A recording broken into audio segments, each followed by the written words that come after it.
अस्सलाम वालेकुम नाजरीन, आप देख रहे हैं हमारा यूट्यूब चैनल और मैं हूं आतिफ भट्ट।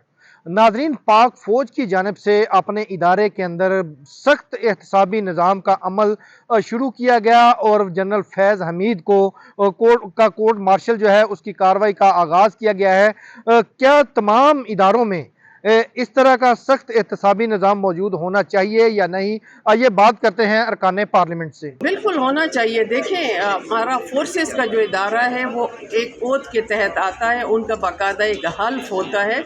और पिछले एतवार में जिस तरह इस हल्फ की खुला खिलाफ वर्जी की गई थी और उस पर अभी जुर्म साबित भी हो गया, तो जिस मुल्क में सज़ा और जज़ा का तसव्वुर ना हो तो फिर तो वो एक इंतशार की सूरत हाल पैदा होती है। तो हमेशा होना चाहिए कि जो अच्छा काम करें तो वो जज़ा का मुस्तहिक है, और जिसने भी कानून तोड़ा है, अपने फोर्सेस की बदनामी की है, सियासी इंतशार का बाइस बने हैं और आज उन पे चार्जशीट है, जज़ा के मुस्तहिक हैं। बिल्कुल जी, मुझे तो ऐसे ही लग रहा है कि ये चीज़ें उसी जानिब बढ़ रही हैं और इनसे क्या सियासी इस्तेहकाम आ सकेगा, ये हमारे लिए एक बड़ा सवाल होना चाहिए। पिछले कई सालों से मुल्क अदम इस्तेहकाम का शिकार है और अगर खान साहब के मिलिट्री ट्रायल की तरफ चीज़ें बढ़ जाती हैं तो गैर मुल्की दुनिया भी उसको अच्छी नज़र से नहीं देखेगी। ये अब एविडेंस की भी बात है कि एविडेंस क्या सामने लेकर आते हैं और जिन हालात में एविडेंस आएगी उसको परखा जाएगा, देखा जाएगा कि क्या वाकई कोई कनेक्शन बनता है या नहीं बनता, या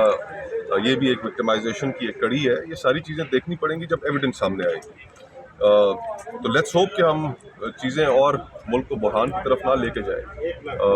मुज़ाकराती कमेटी तहरीक इंसाफ ने बनाई है, पॉलिटिकल डायलॉग होना चाहिए, सबको एक कदम पीछे हटना चाहिए इंक्लूडिंग इस्टेब्लिशमेंट, और मामले का हल निकालना चाहिए।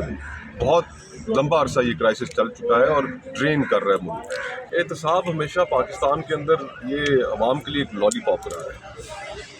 आज दुनिया में आप फहरिस्त उठा कर देखें तो दुनिया के करप्ट तरीन ममालिक में आपका शुमार है। हमेशा से अकाउंटेबिलिटी का जो प्रोसेस है वो पाकिस्तान में क्वेश्चनेबल रहा है।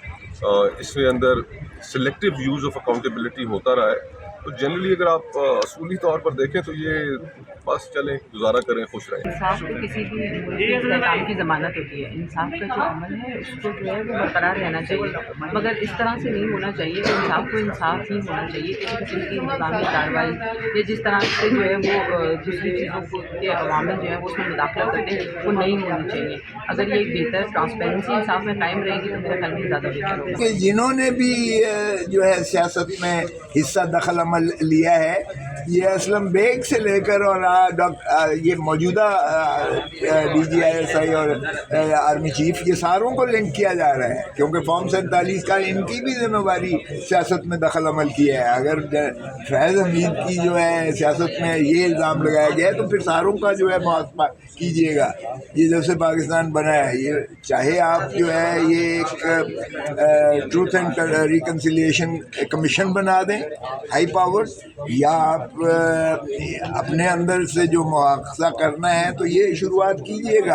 आज जनरल फैज़ हमीद की है, कल आपकी बारी आएगी।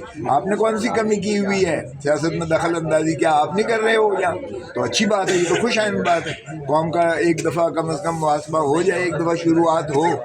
तो आप फिर आर्टिकल 6 की तरफ क्यों नहीं जा रहे? फिर 2012 सुप्रीम कोर्ट PLD 2012 सफ़ा नंबर 1 असगर खान के केस में चीफ जस्टिस इफ्तिखार मोहम्मद चौधरी की सरबराही में फुल सुप्रीम कोर्ट ने जो है हुक्म दिया था कि जो है इन्होंने तो खुद कन्फेशन किया था कि बेनज़ीर भुट्टो सिक्योरिटी रिस्क है, और इसलिए जो है हमने IGI बनाई और नवाज शरीफ को 75 लाख रुपया दिया। बाकी शुरफा, बाकी भी पर्दा नशीनों के नाम उसमें मौजूद हैं। पाकिस्तान की तारीख में सिर्फ एक 9 मई सबसे पहले हमारी डिमांड है कि आप जुडिशल कमीशन बनाएं इसके ऊपर। पाकिस्तान की तारीख बड़ी पड़ी है 9 मई से। अगर आपने स्टार्ट करना है तो असगर खान केस से स्टार्ट करें। तो जो सियासतदान जहाँ पर मुलव्वस है, पैसे लेके जिसने अपनी सियासत आगे बढ़ाई है और पाकिस्तान की पॉलिटिक्स के अंदर पैसे की सियासत को, रिश्वत की सियासत को, करप्शन की सियासत को परवान चढ़ाया है, टिकट चूज़ नहीं होना चाहिए। बाकी उनका फैसला वो जो मुनासिब समझे करें। इदारों में अकाउंटेबिलिटी का प्रोसेस तो एक कंटिन्यूस प्रोसेस है, चाहे जुडिशरी हो, चाहे आर्म फोर्सेज हो, चाहे नैब के हवाले से एंटी करप्शन हो। तो ये तो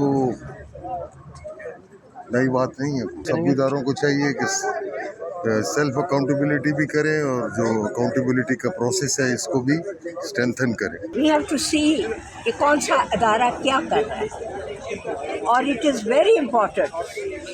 मुझे बड़ी खुशी हुई जब आपके वेरी इम्पोर्टेंट अदारा जिसको फौज हम कहते हैं, जब आपकी फ़ौज के बारे में ये कहा गया कि आपकी फ़ौज is one of the best in the world, one of the best in the world.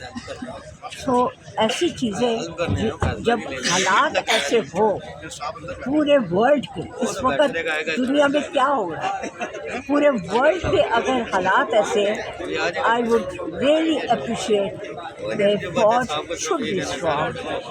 But जो लोग इसके खिलाफ बात कर रहे हैं, दे हैव नो राइट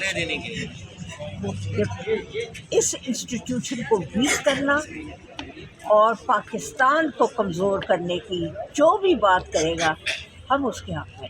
जो भी अदारा इस मामले को देख रहा है और अपने मामला देख कर वो फैसले कर रहा है, चाहे वो एक अस्करी अदारा हो, चाहे जुडिशरी हो, चाहे सुप्रीम कोर्ट हो, हाई कोर्ट हो, जो भी वो फैसला करेंगे वो फैसले का जवाब वो देंगे और इंशाल्लाह मुझे यकीन है कि मुल्क के लिए बेहतर होगा। जी, आपने अरकान पार्लियामेंट की गुफ्तगू सुनी और उनकी जानिब से जनरल फैज़ हमीद के खिलाफ जो कोर्ट मार्शल की कार्रवाई का आगाज़ है और पाक फ़ौज के अंदर जो सख्त एहतसाबी निज़ाम है उसको इंतहाई सराहा है, और साथ ही ये कहा है कि जो दीगर पाकिस्तान के इदारे हैं उनको भी इसकी सख्ती से तकलीद करनी चाहिए और इदारों के अंदर जो खुद एहतसाबी का निज़ाम है उस पर जो है वो उसको मज़ीद मरबूत करना चाहिए और तमाम इदारों में एहतसाब जो है वो खुद से करने का आगाज़ जो है वो होना चाहिए। और साथ ही ये भी जो है वो अरकान पार्लियामेंट की जानिब से कहा गया है कि इस तरह का अगर खुद एहतसाबी निज़ाम तमाम इदारों के अंदर मौजूद होगा तो तमाम अफसरान या अहलकार जो हैं वो किसी भी किस्म की जो